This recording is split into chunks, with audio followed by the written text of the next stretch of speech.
Hello everyone. Today I will demonstrate a simple experiment. The reaction process when chlorine dioxide comes into contact with whole blood. The purpose of this experiment is not to evaluate therapeutic efficacy, but to observe a fundamental question. When chlorine dioxide is locally introduced into a blood-rich environment, does it continue to diffuse outward, or does it react rapidly and form a limited reaction zone? This is a very important question for any local ablation technology. If an active substance remains in tissue and continues to spread into surrounding areas over time, the treatment range becomes difficult to predict. However, if it reacts rapidly after contacting the target tissue and is quickly consumed, then the reaction range is mainly determined by the amount of live red, allowing the treatment area to be planned and controlled.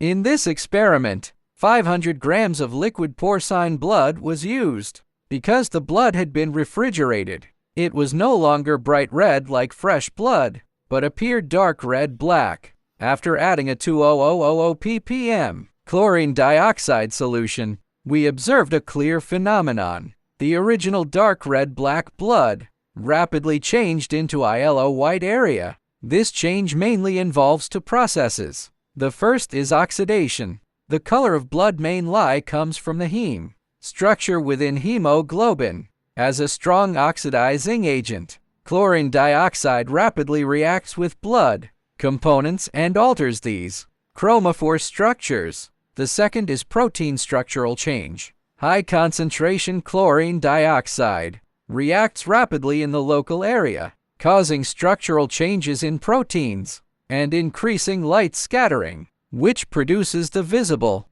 yellow-white appearance. Therefore, the color change we observe here is not simply staining. It is the result of a localized chemical reaction. Next, we continue observing the reaction process. After chlorine dioxide was added, all application points formed visible reaction zones within less than 1 minute. The most important observation is that these zones have very clear boundaries. If chlorine dioxide simply diffused slowly and continued oxidizing the surrounding blood, we would expect to see a gradual transition of color. However, what we observed was different. After the reaction zones formed, their boundaries remained stable. This suggests that when chlorine dioxide enters a blood environment, the main reaction occurs in the initial contact area. We then observed the reaction over a longer period, 15 minutes, 30 minutes, 60 minutes. We can see that the size of these yellow-white areas did not significantly increase. In other words, the reaction did not continue moving outward over time. This indicates that in this blood model,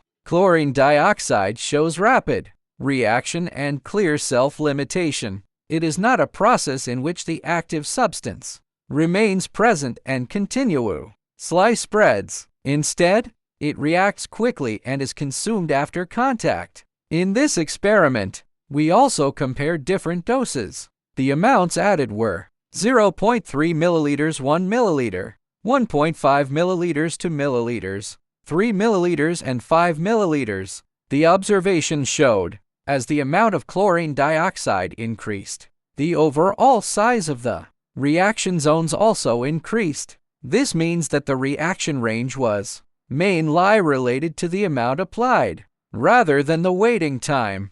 Of course, it should be noted that blood temperature, sedimentation state, and experimental conditions may influence the observed results. Therefore, this experiment cannot directly predict the reaction range in human tissue. What it demonstrates is a basic principle. In this model, the reaction zone formed by chlorine dioxide is determined by the dose, rather than continuously expanding with time. This observation is important for the intratum oral chlorine dioxide ablation system, because one of the most important questions in local ablation is whether the effect can be controlled. If a substance works mainly through systemic pharmacological effects, metabolism, or immune mechanisms, it would enter a more complex regulatory pathway. However, if the treatment mainly relies on image guidance, precise delivery, local chemical reaction, and dose control,